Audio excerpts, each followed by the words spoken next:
Hello dear students, previous video में मैंने आप लोगों को एसटीडी पढ़ाया था और एसटीडी में मैंने जनरली एड्स और क्लेमाइडियसिस दो ही एसटीडी के बारे में पढ़ाया था। आज हम लोग पढ़ेंगे न्यू जो और नेक्स्ट जो एसटीडी है। क्लेमाइडियसिस के बाद भी मैंने बताया था हेपेटाइटिस बी हो गया, गोनोरिया हो गया, जेनाइटल हर्पिस हो गया, सिफिलिस हो गया, उसके बाद से जेनाइटल वार्ट्स हो गया और भी बहुत सारा एसटीडी है। तो मैंने आपको एसटीडी और क्लेमाइडियसिस पढ़ाया था। आज के वीडियो हम लोग में पढ़ लेते हैं हम लोग हेपेटाइटिस बी। हेपेटाइटिस बी देखिए, ये जो हेपेटाइटिस बी है ये एक्चुअली वायरल डिजीज है। वायरस से कॉज होता है। That is the STD, sexually transmitted disease spread by the virus and virus is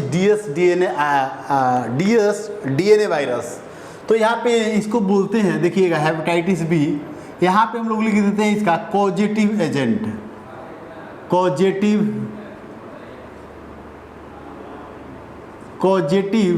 agent किससे होता है? कॉजेटिव एजेंट मतलब कौन सा ऐसा एजेंट है जो इस डिजीज को कॉज करता है? कॉजेटिव एजेंट इसमें आ जाएगा dsDNA virus. DsDNA virus, DS मतलब होता है डबल स्ट्रैंडेड डीएनए वायरस, इसका मतलब हो गया। और ये जो वायरस होता है ना, एक्चुअली जो हेपेटाइटिस बी को कॉज करने वाला जो वायरस है एक्चुअली इसका नेम होता है एचबीवी मतलब हेपेटाइटिस बी वायरस। और ये कैसा होता है? डबल स्ट्रैंडेड डीएनए होता है। ये क्या हो गया? Hepatitis B virus. और ये कैसा वायरस है? ये कैसा है? डबल स्ट्रैंडेड डीएनए वायरस होता है और ये डिजीज कॉज करता है जिस डिजीज का नाम है हेपेटाइटिस बी। अब यहाँ पे हम लोग बात कर लेते हैं मोड ऑफ इन्फेक्शन, कैसे कैसे और ये डिजीज फैल सकता है। मोड ऑफ इन्फेक्शन, और बोले यहाँ पे हम लोग इसको कि मोड ऑफ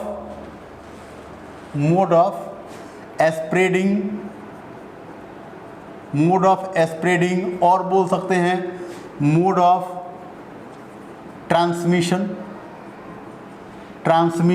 कैसे ये डिजीज फैलता है। तो यहाँ पे देखिएगा मोड ऑफ ट्रांसमिशन में हम क्या लिख रहे हैं। जनरली ये क्या होता है? By unprotected sexual intercourse. First क्या होगा? First by unprotected sexual intercourse. तो ये क्या हो गया? ये एसटीडी हो गया ना, एसटीडीज हो गया, सेक्सुअली ट्रांसमिटेड डिजीज हो गया। सेकेंड बाय इन्फेक्टेड नीडल्स और by transfusion of infected blood,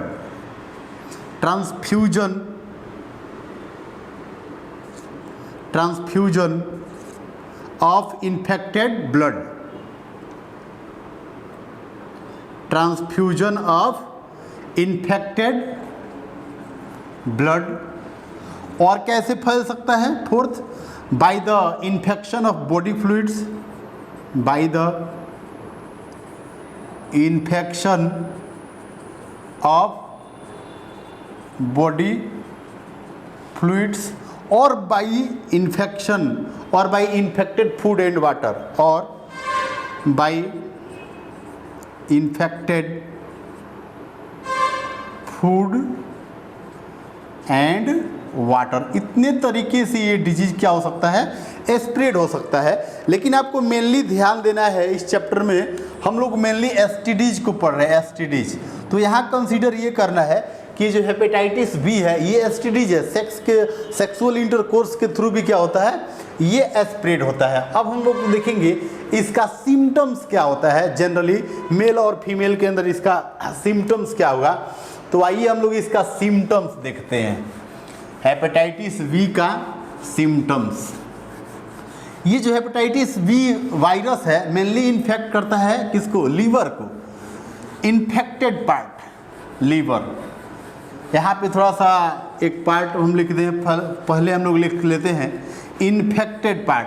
हम लोग के बॉडी का इन्फेक्टेड पार्ट कौन सा होता है, इन्फेक्टेड पार्ट। यहाँ पे हम रीडिंग कर दे रहे हैं इन्फेक्टेड ऑर्गेन लिख दीजिए, इन्फेक्टेड ऑर्गेन। तो लीवर होता है, liver mainly effect, liver mainly affected by virus और HBV। Liver mainly affected by virus. अब यहाँ पे देखेंगे ये जो लीवर हो गया, अब इसका सिम्टम्स देख लिए। एक्चुअली सिम्टम्स क्या क्या होगा,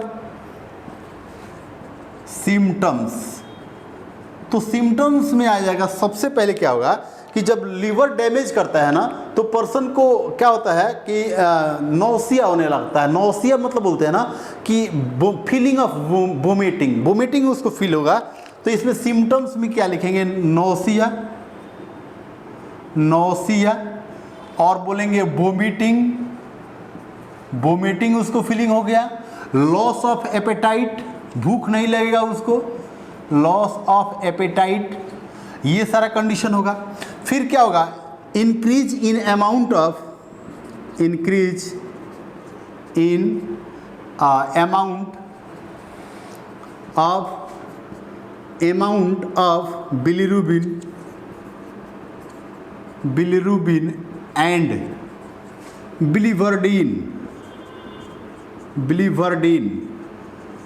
तो जो बिलिरुबिन और बिलिवर्डिन का अमाउंट जो होगा ना, ये क्या हो जाएगा, बॉडी के अंदर इंक्रीज हो जाएगा। और ये क्या होता है, बिलिरुबिन और बिलिवर्डिन क्या है, that is the product of that, bilirubin और बिलिवर्डिन इज रिलीजेज।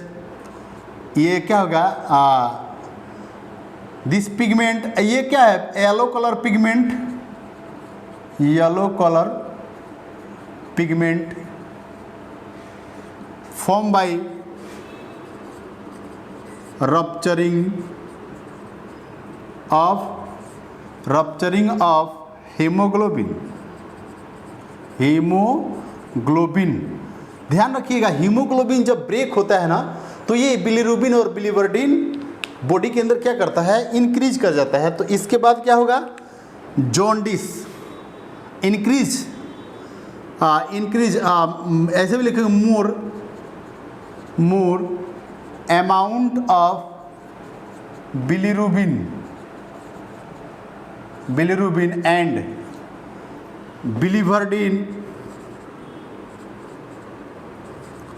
बिलिवर्डिन indicates jaundice. क्या हो जाएगा पर्सन को, जॉन्डिस। जॉन्डिस में क्या होता है, body appeared like yellow in colour, body, jaundice में क्या होता है, बॉडी लुक्स लाइक और अपीयर्ड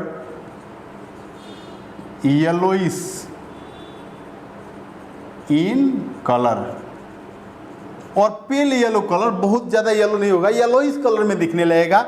और येलोइश कलर में क्यों दिखेगा, due to increase in amount of bilirubin and biliverdin. ये जो बिलिरुबिन और बिलिवर्डिन है ना, ये किसके अंदर प्रोड्यूस होता है, लीवर के अंदर प्रोड्यूस होता है by the breaking of haemoglobin.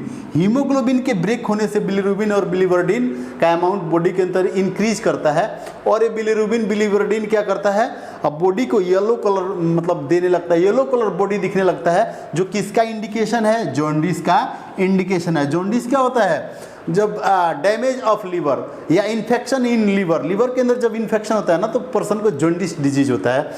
इसके साथ साथ और भी क्या डिजीज कंडीशन दिखेगा इसके अंदर, आर्थराइटिस का कंडीशन हो जाएगा फीमेल के अंदर, आर्थराइटिस का sorry, liver cirrhosis, liver cirrhosis, देखिएगा लिवर सिरोसिस, इसमें क्या होता है, लिवर सिरोसिस में क्या होता है कि लिवर का जो सेल्स है वो डैमेज करने लगता है, लिवर सिरोसिस।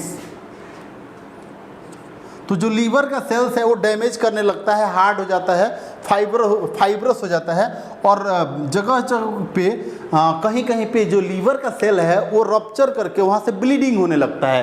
तो ये सारा सिम्टम्स है किसका, हेपेटाइटिस बी का। अब हम लोग थोड़ा सा देख लेते हैं कि इसका डायग्नोस्टिक टेस्ट क्या होता है, इसका डायग्नोसिस कैसे किया जाता है और इसका ट्रीटमेंट कहाँ तक पॉसिबल है। ये जो डिजीज़ है ना, ये वायरल डिजीज़ है, सो नॉट बी क्यूरेबल। ये जो डिजीज होता है इसका क्योर नहीं किया जा सकता, इसका ट्रीटमेंट पॉसिबल नहीं है। इसके लिए प्रिवेंशन ही रखना जरूरी है। इसीलिए बोला भी गया है, कहा गया है कि prevention is better than that of cure और ट्रीटमेंट। तो यहाँ हम लोग को देखना है कि हेपेटाइटिस बी को या हेपेटाइटिस बी डिजीज को क्योर करने वाला कोई भी मेडिसिन अभी अवेलेबल नहीं है। हाँ, इसके लिए वैक्सीन अवेलेबल है।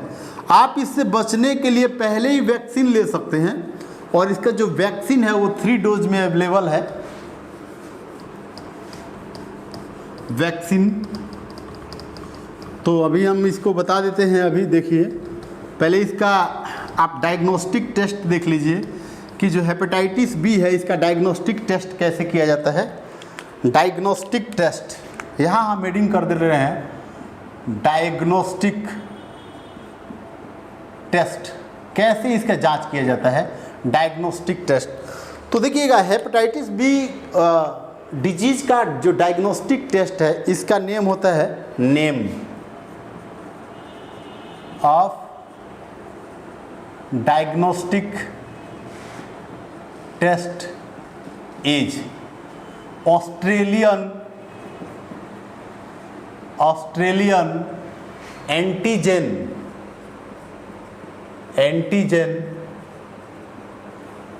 Surface test, Australian antigen surface test, ये इसका नेम हो गया।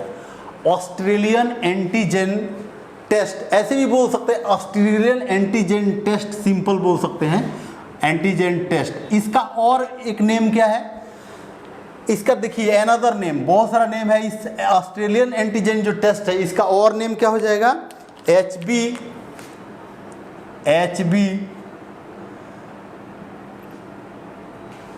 क्या है, hepatitis B surface antigen test, ये भी इसका नेम है, hepatitis B surface antigen test. और इसको कैसे बोल सकते हैं, और कैसे बोल सकते हैं इसको, HBsAg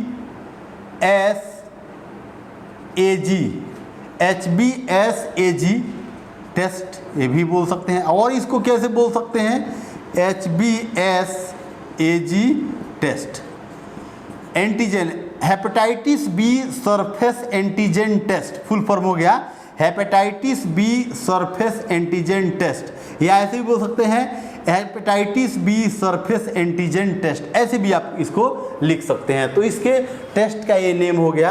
अब इसके लिए प्रिवेंशन के लिए क्या है, प्रिवेंशन के लिए vaccine is available for prevention of hepatitis B, vaccine available for या from prevention, vaccine available for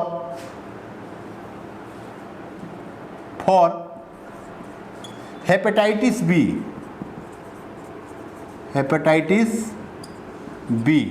और ये जो वैक्सीन का जो डोज होता है ना, डोज टेकन इन 3 टर्म्स और 3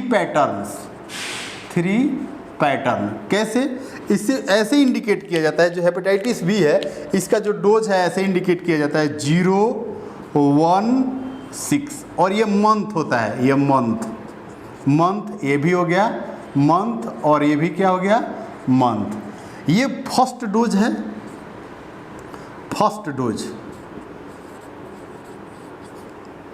डोज हो गया। यहाँ पे देखिएगा ये सेकेंड डोज हो गया, और ये क्या हो गया, थर्ड डोज हो गया।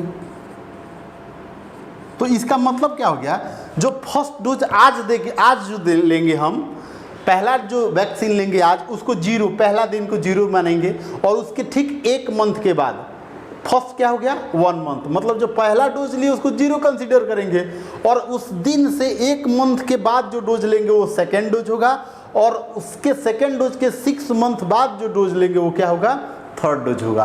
तो वैक्सीन इसके लिए अवेलेबल है, हेपेटाइटिस बी से बचने के लिए वैक्सीन अवेलेबल है, लेकिन इसका ट्रीटमेंट अवेलेबल नहीं है। तो यहाँ पे लिख देंगे hepatitis B, hepatitis B is not curable, only prevention from this disease is better than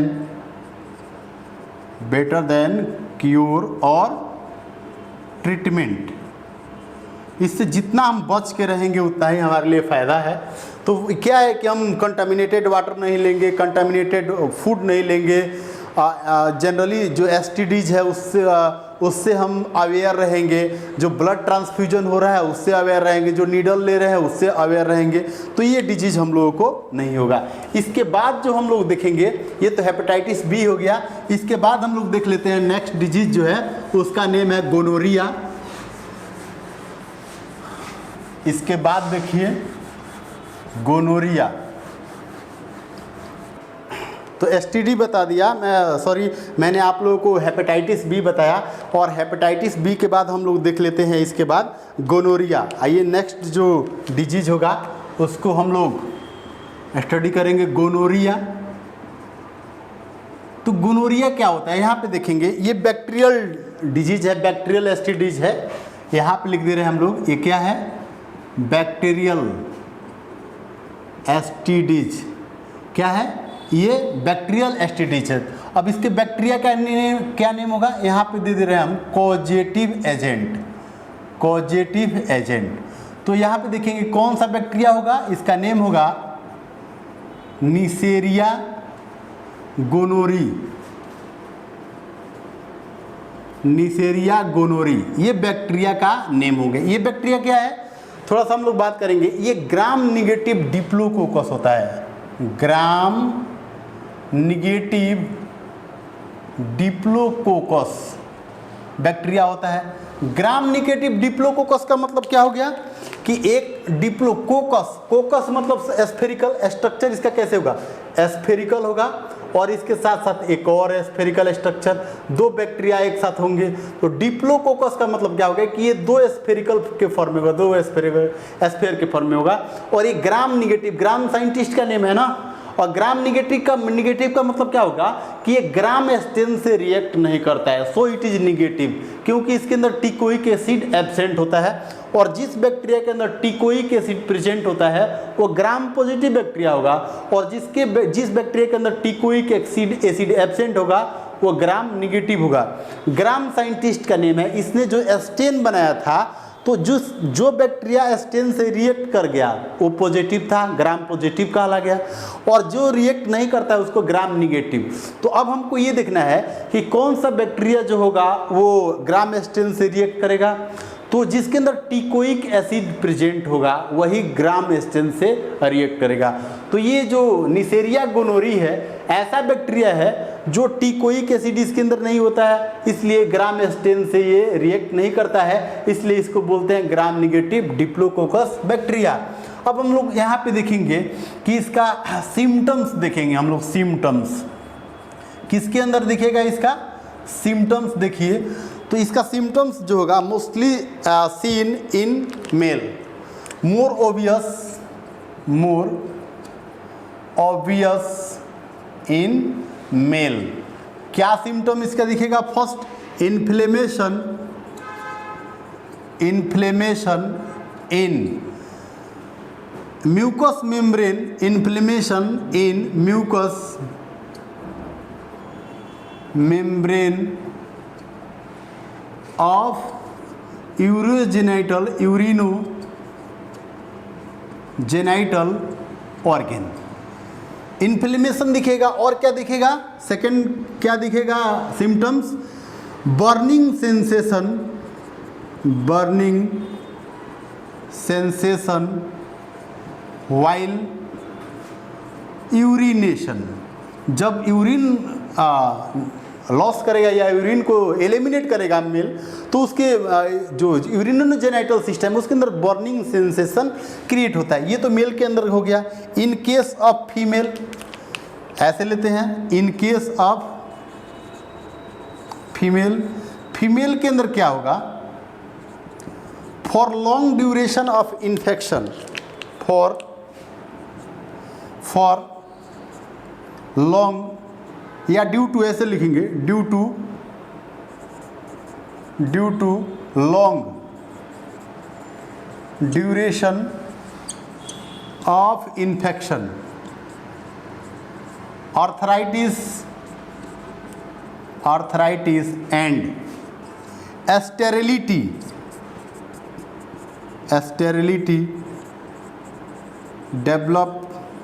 developed in female के अंदर क्या डेवलप होगा, स्टेरिलिटी डेवलप्ड होगा। और ऐसे बोलेंगे during embryonic development, during embryonic development they affect the eye of embryo and causes disease। इससे जो डिजीज कॉज होता है उसको बोलते हैं gonococcal ophthalmia, gonococcal ophthalmia disease का नेम हो गया है। या इसको बोलेंगे ऑप्थेल्मिया नियोनेटोरम, इसका और एक नेम होगा ऑप्थेल्मिया नियोनेटोरम, इससे डिजीज कॉज होगा। अब ये डिजीज तो मैंने ये सिम्टम्स बताया फीमेल के अंदर, मेल के अंदर बताया। इसका डिजीज का ट्रीटमेंट ले लीजिए। इसका ट्रीटमेंट तो देखिए, ट्रीटमेंट जो होता है ना ये पॉसिबल होगा यहाँ पे। Treatment antibiotics are useful in treatment. कौन कौन सा एंटीबायोटिक, एम्पिसिलिन होगा और पेनिसिलिन होगा। ये एंटीबायोटिक क्या है, अवेलेबल है इसके ट्रीटमेंट के लिए। तो ये हो गया गोनोरिया डिजीज। इसके बाद हम लोग देख लेते हैं जेनाइटल हॉर्पिस। इसके बाद genital हॉर्पिस,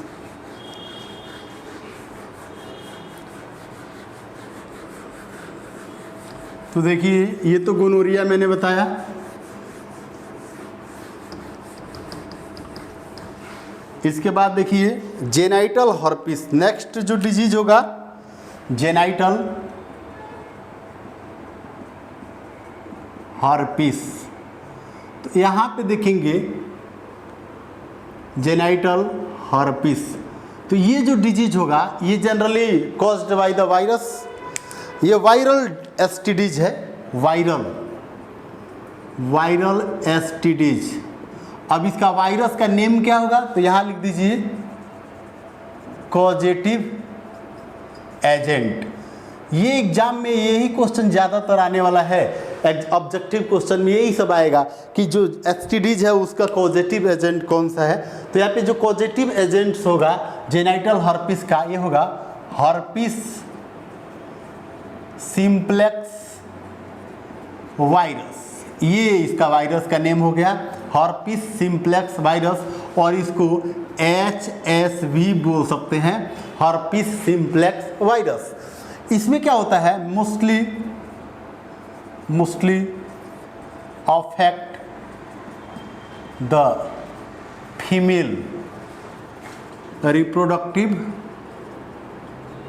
reproductive part. Mostly male के भी अंदर होगा but mostly affect the female reproductive part. इसमें क्या होता है, watery blister, watery blister, blister मतलब छोटा छोटा घाव, smallest small wounds like structure, watery blister seen on genital organ, watery blister दिखेगा ड्यूरिंग पार्चुरेशन और बर्थ, ड्यूरिंग पार्चुरेशन और birth virus can affect the newly born baby, newly born baby, newly born baby को भी क्या कर सकता है, affect कर सकता है ये। तो इसका ट्रीटमेंट पॉसिबल नहीं है, ट्रीटमेंट नॉट बी पॉसिबल, यहाँ पे लिख देंगे ट्रीटमेंट इज नॉट पॉसिबल, ये ट्रीटमेंट इसका पॉसिबल नहीं है। सो क्या बोला जाएगा, ट्रीटमेंट या आप बोलेंगे prevention is better than cure, यहाँ पे बोलेंगे prevention is better than cure. ये मैंने इसमें कुछ पॉइंट नोट किया। इसके बाद हम लोगों को पढ़ना है सिफिलिस। देखिए सिफिलिस जो है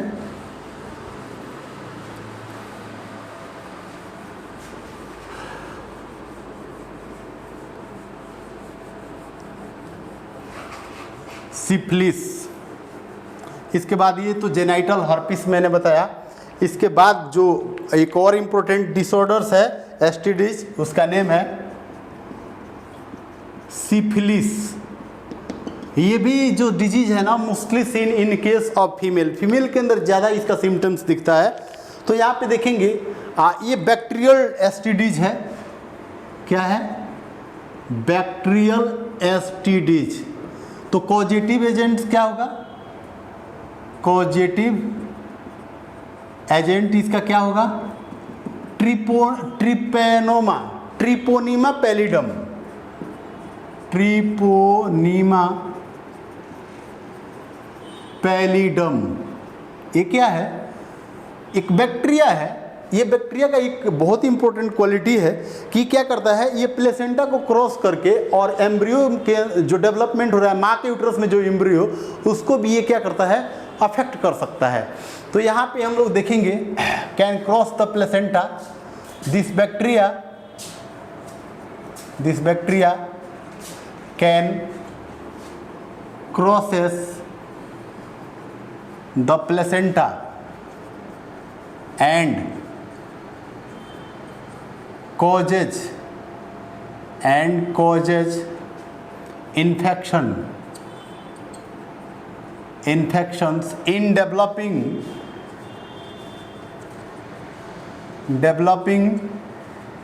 embryo। डेवलपिंग एम्ब्रियो के अंदर ये क्या करता है, इन्फेक्शन क्रिएट करता है। So syphilis is also called as congenital disorder. इसलिए हम क्या बोलते हैं, syphilis is also called as congenital STDs, congenital STDs। आप इसको अंडरलाइन कर लीजिए, आप इसको याद रखिएगा, congenital STDs को याद रखिएगा। congenital STDs का मतलब क्या हो गया कि जो बर्थ से ही डिजीज आ जाता है, माँ के बॉडी से ही बच्चे को मिल गया, उसको हम लोग कॉन्जेनाइटल डिजीज बोलते हैं। तो यहाँ पे हम लोग देखेंगे थोड़ा सा इसका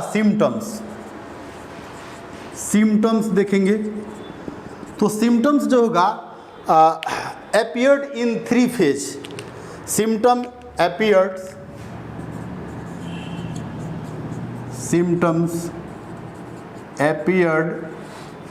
in 3 फेज।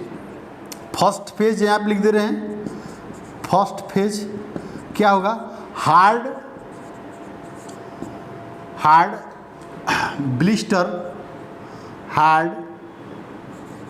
ब्लिस्टर और सोर्स सीन और appeared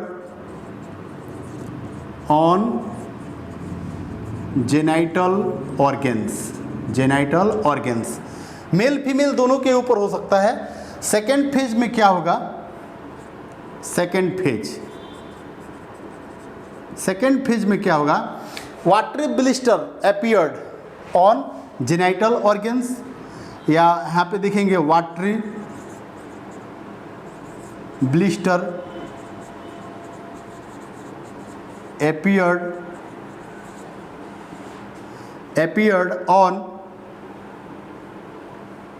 on genital organ,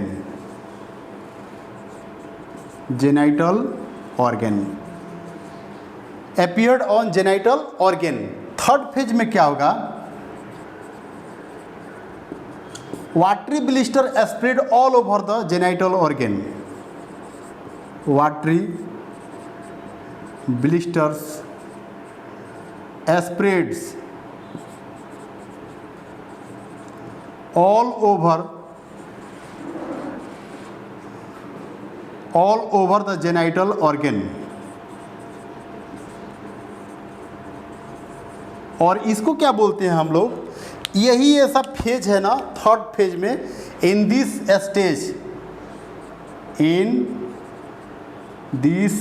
stage bacteria can cross the placenta, in this stage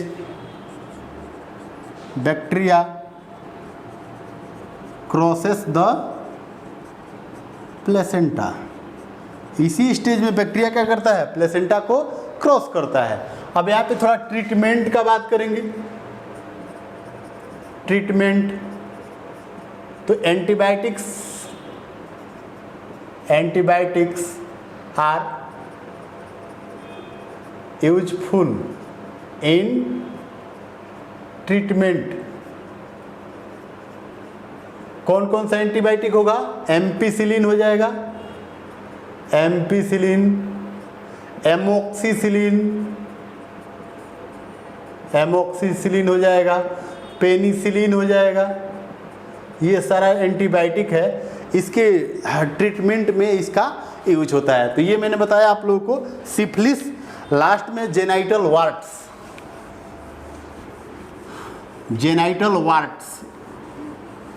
caused by human papilloma virus.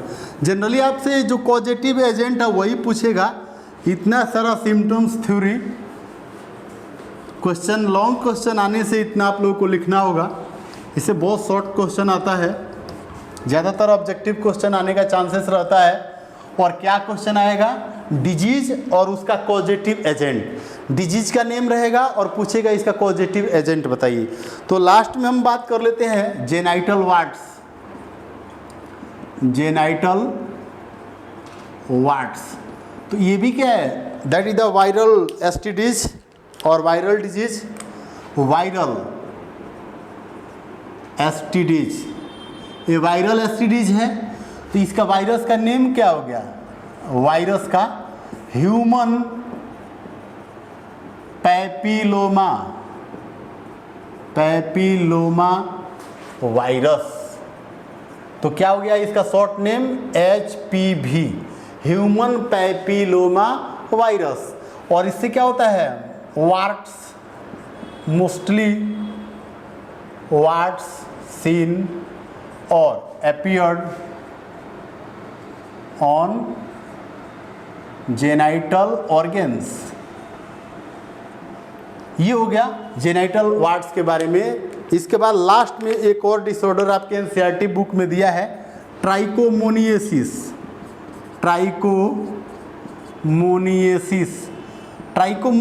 क्या है, protozoa caused by a protozoan STDs caused by protozoa.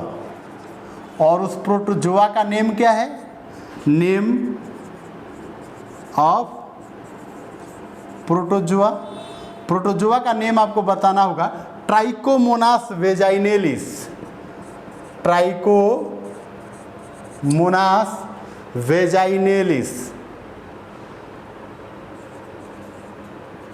तो ये protozoa का name हो गया और इसी प्रोटोजोआ से ये डिजीज़ क्या होता है, स्प्रेड होता है। ध्यान रखिए ये प्रोटोजोआ का नेम हो गया ट्राइकोमोनास वेजाइनेलिस और इसी के नेम पे इस डिजीज का नेम रखा गया है ट्राइकोमोनियासिस।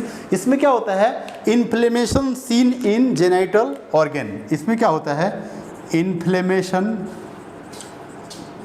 इन